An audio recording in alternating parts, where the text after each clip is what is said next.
Откако пред месец дена се поставија фотоволтаични панели за автоматско хлорирање на водата во 4 населени места, од денес проблемите со водоснабдувањето ќе ги надминуваат и жителите на малата од разбиен тип во село Грљани. Искуствата од соседството со вградување цистерни кои се конструираат за да работат како резервари, за прв пат ќе се пробати кај нас. Со вградувањето на 50 кубична цистерна завршува последната фаза од изградба на водоводот во село Грљани. Инвестицијата е од буџетот на општина Виница, некаде околу 2 милиони денари. Чинеше целата инвестиција и со ова ќе се задоволат потребите за вода на околу 100 жители на ова населено место.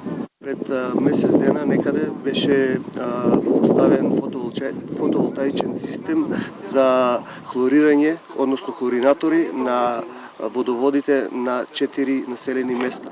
Со тоа сите овие населени места ќе добијат чиста и квалитетна вода за пиење.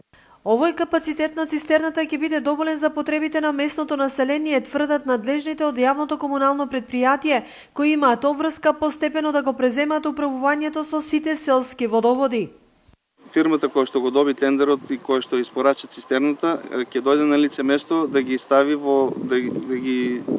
деловите кои што се потребни за да нормално функционира цистерната како резервар и потоа екипите од ЈП Солидарност Виница ќе ја направат сувата комора и ќе ги сместат сите делови неопходни за нормално функционирање. Во завршна фаза и резерварот во село Крушево, кој веќе пробно работи. За реализација останува филтер станицата во Трсино, за која процедурата е релативно комплицирана, но и бараните средства се најмногу.